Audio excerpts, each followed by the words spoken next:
Hey Canucks fans, which Canucks player are you most thankful for? I'm Clay Emo. I'm at Canuck Clay on Twitter. I'm at Clayton Emo on Instagram. I'm the founder of the GLCBC, the Good Looking Canucks Positivity Club. And this is my Canucks take, all in one take. It's Clay's Canucks commentary for Sunday, October the 13th. And for all you viewers here in Canada, happy Thanksgiving. Happy Thanksgiving to all of you. And if you're in the States watching this, that's not till next month, I know. But for those of you watching in Canada, especially in BC and Vancouver, of course, where most of my viewers are from, happy Thanksgiving to you and to your family. And because it's Thanksgiving weekend, I put this quick poll question up. I'm in a good mood. The Canucks won 3-2 last night. So I said, which Canucks player are you most thankful for? And Twitter only allows 4 spots. And I want to include Jacob Markstrom. So instead of the core 4 of Horvat, Hughes, Besser, and Pettersson, I actually took Besser out. I put Markstrom in. So I asked, of these 4, Horvat, Hughes, Markstrom, and Pettersson, which player are you most thankful for? Already has 200 votes in less than an hour, and no surprise, Elias Pettersson is leading the race so far. He has 50% of the vote, followed by Quinn Hughes, got 24%, and that leaves about 14% for Bo Horvat, and then 12% for Jacob Markstrom. So once again, 50% for Pettersson, 24% for Hughes, 14% for Horvat, 12% for Markstrom. I think there's no wrong answer, of course. Pettersson is our most exciting player, Calder Trophy winner, the closest thing we have right now to a legitimate superstar.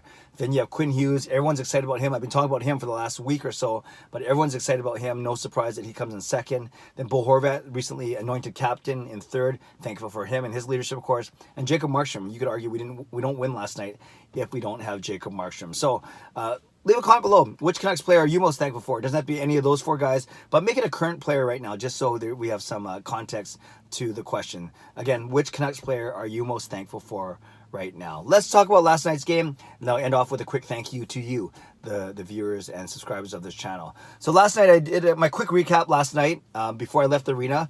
Went to the game with my lovely wife Gail. I was wearing my new Quinn Hughes black jersey. She was wearing actually an old school same jersey, the flying skate jersey, a white one from back in the day, and a bunch of signatures on the back. I actually didn't even know whose it was. I couldn't tell, but maybe I'll figure that out pretty soon. So we were matching, and we had a great night sitting with my season ticket friend, not my partner, my season ticket partner Mike. We split the seats, but the 2 beside us are my good buddy Jens, and his lovely wife Caitlin. So that was a lot of fun, and the 4 of us had a good time cheering on the Canucks, watching them up and down game, but overall a very entertaining game.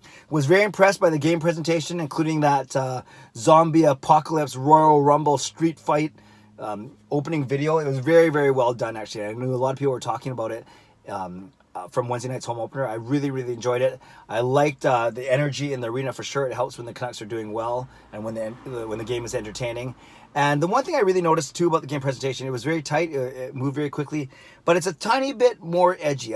Just a tiny bit more cheeky, a tiny bit more sarcastic in a couple of the contests or fan interaction things that they ran, the videos, of course. So I really enjoyed it, actually. And I think, sometimes the Canucks game presentation has had the reputation of being a little stale. I wouldn't say boring, but a little, safe, or maybe conventional is a better way to putting it. Not as opposed to stale. Maybe safe is a better way. But I found that there were tweaks. There were some things last night that, like I said, were kind of a bit more cheeky, sarcastic, and edgy, and I think it was great, and it made for a very entertaining night.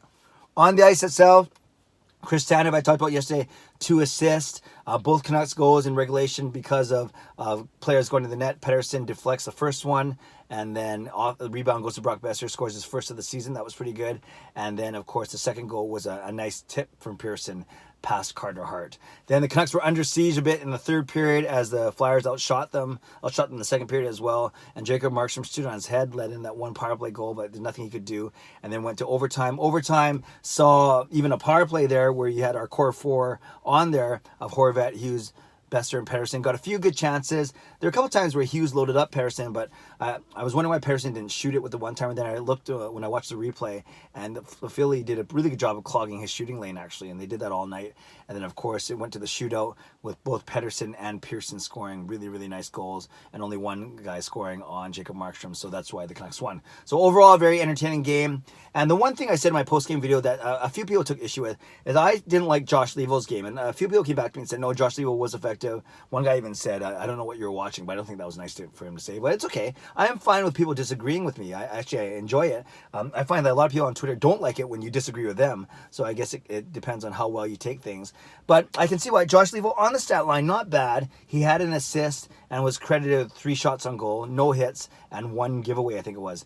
What I noticed live is I noticed that a lot of plays died on his stick, and I thought he gave it away more than 1 or 2, one time. I counted about 3 or 4 times. Sometimes in the offensive zone too, where it broke up a rush or ended a rush. And I just thought that Horvat and Pearson, even though Horvat didn't get any points, I thought Horvat and Pearson had more energy than Levo did on that line. But it's okay. They play as a unit.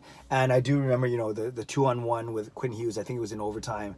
I think it was a tough pass for Hughes, actually. It was a good pass, but it was hard. I know Levo had to juggle it a bit. Would love to see him go back to Hughes for a tip in, but instead he shot it, which was fine, and then Hughes battled for the rebound. So overall, Levo's game was okay, but still, maybe it was too strong to say I didn't like it, but I did find that he struggled a little bit in keeping up. And I wouldn't be surprised to see him moved off of that line soon, but we'll see what happens. I know Travis Green really likes him. And the other thing, Michael Furlan, I so want him to do well. I know a lot of people are getting on his case now.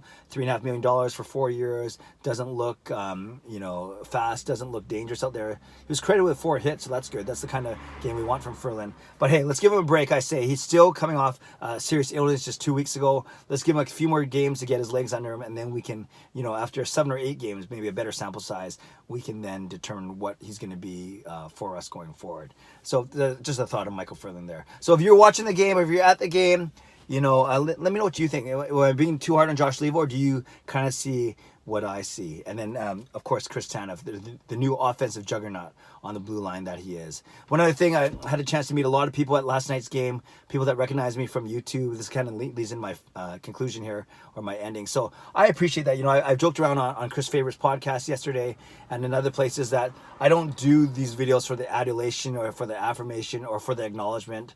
And if I wanted to build this channel, it was about subscribers. I could do a lot of different things to do it. More contests, more clickbait type things for sure. Cover other teams, whatever it may be. But I'm happy with the slow, emphasis on slow, but the slow and steady growth of this channel. And I don't take any of the subscribers right now, just over 4,100. I don't take any of you for granted. Of course, not 4,100 of you are watching every video. I can tell that because my videos get 500 to 1,000 as opposed to 4,100. But for everyone who takes a bit of time out of their day to watch these videos, whether it's an afterthought or the first thing that you watch on YouTube, or it maybe just pops up on your feed, I do appreciate you. I do appreciate you trusting me by providing some analysis, some insight. I'm not an insider. I'm just a very, very loyal fan, a very positive, optimistic, and good-looking fan, as you know. And I do appreciate you, and I give thanks to you. I'm thankful to you and for you that you do indeed trust me and that you take time out of your day, whether you're watching a couple minutes of the video or the entire thing. I am grateful to you, and I'm thankful for you that you actually take the time to listen to what I have to say, and you have to stare at this this good-looking mug for the duration of my videos. All right, Canucks fans, that's enough sappy stuff for now. Happy Thanksgiving. Thank you once again for your continued support and viewership and loyalty. And leave a comment, as always. I got to get better at this, but I'm going to get better at reading. I do that all the time. Replying, not so much. So I'm going to read, react, and reply to as many comments as I can. Let me know what you think. Which Canucks player are you most thankful for? What did you think of last night's game? And be honest, was I too hard on Josh Levo in my post-game analysis yesterday? Enjoy the day. I will check in with you tomorrow. Canucks don't play again until Tuesday. They host the Detroit Red Wings, trying to go 3 for 3 at home. And yeah, lastly, it's kind of funny. People are saying that the Canucks are undefeated since Bo Horvat's been captain. The Canucks are undefeated at home. And the Canucks are undefeated since Louis Eriksson has been a healthy scratch. Not the most positive thing there. Have a great day. God bless. And go Canucks go.